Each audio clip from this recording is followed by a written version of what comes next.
What is up, gamers?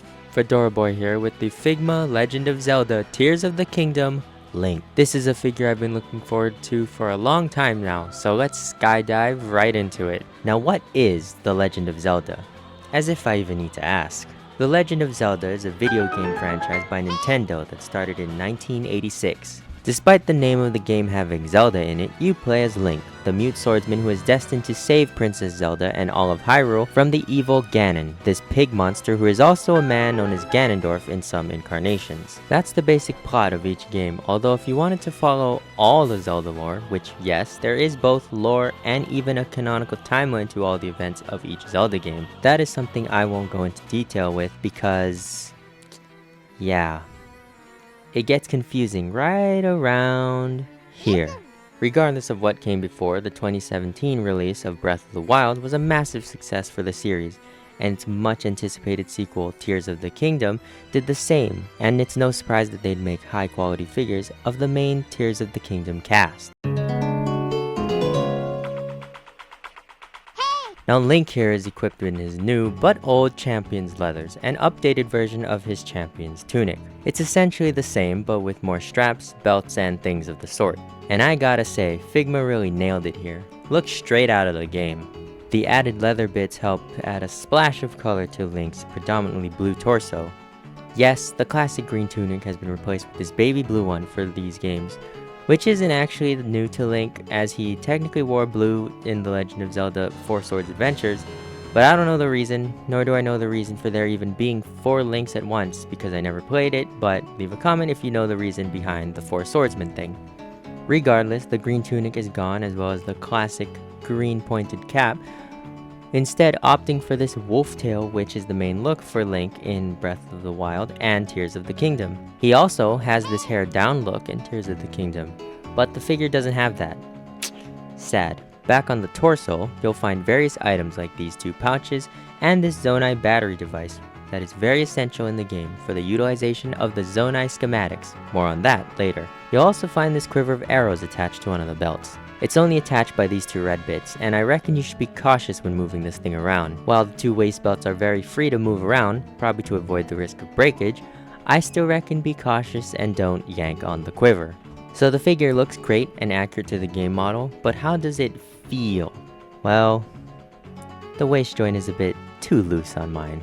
It's not the worst, but it is a little annoying. Also, the head maybe pops off a little too easily, but again, it's not the worst. So, the looks are great, the feels are alright, so now the question is, how does he pose?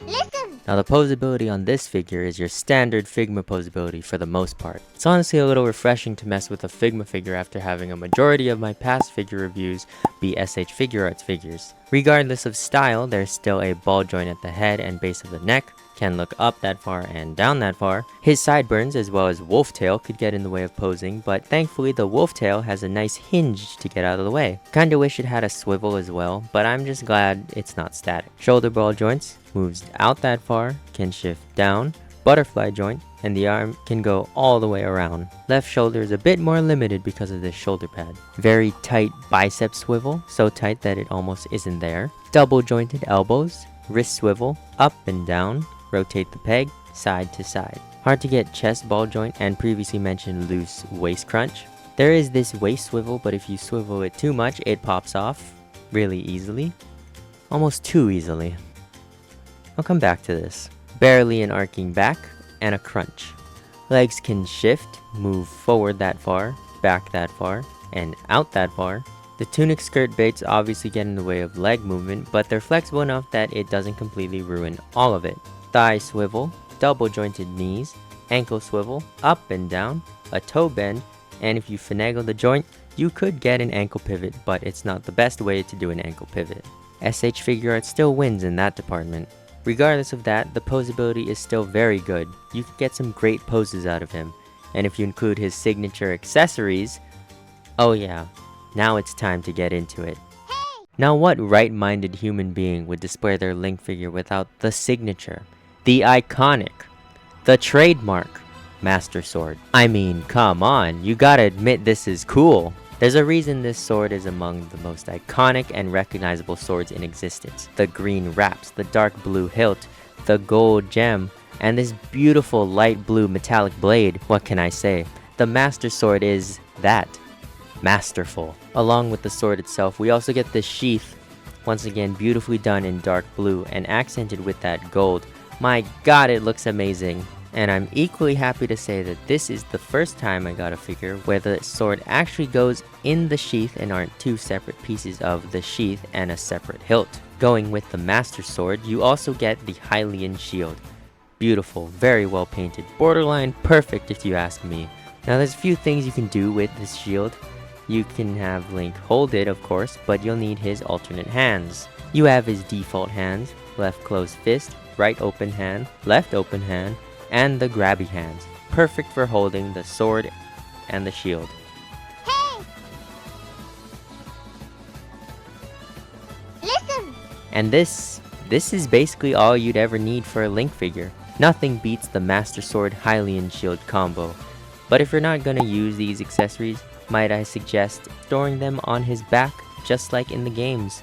The Master Sword is easy enough, just slide it right into the sheath, but the Hylian shield has a bit more going on.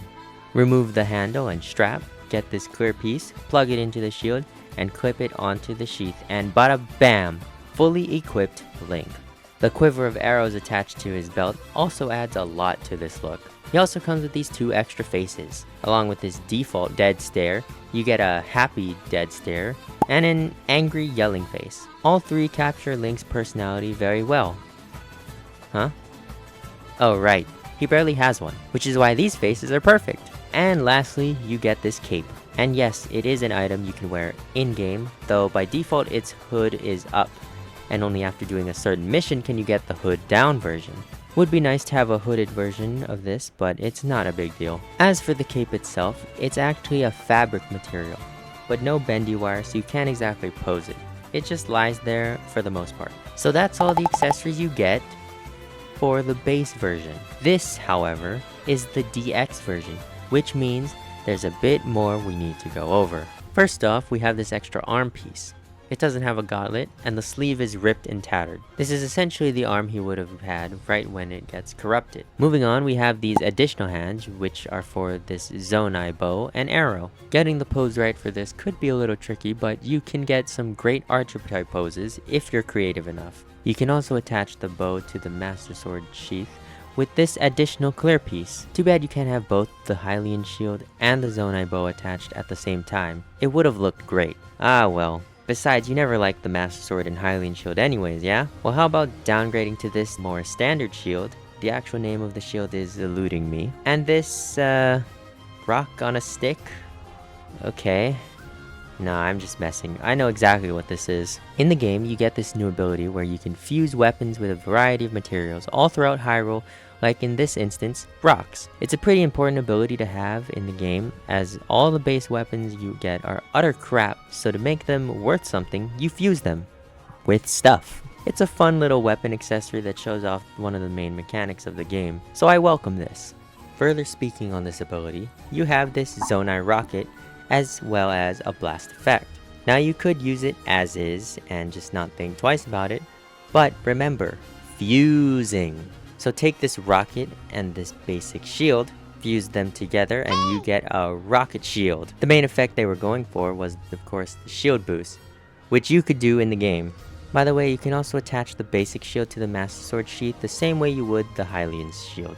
You also get this weird circle thing, which is another game mechanic. Now earlier I mentioned that his waist came off a little too easily. Well, to facilitate this mechanic, if you detach Link's legs from his torso, you can plug him into this energy circle. And now it looks like he's basically phasing through the ground. In the game, you could use this ability to get from the inside of a cave all the way to the surface, or to the top of something. It's really cool that they included this even if it's a niche thing to add. I mean, how many people would actually display their Link figure in half?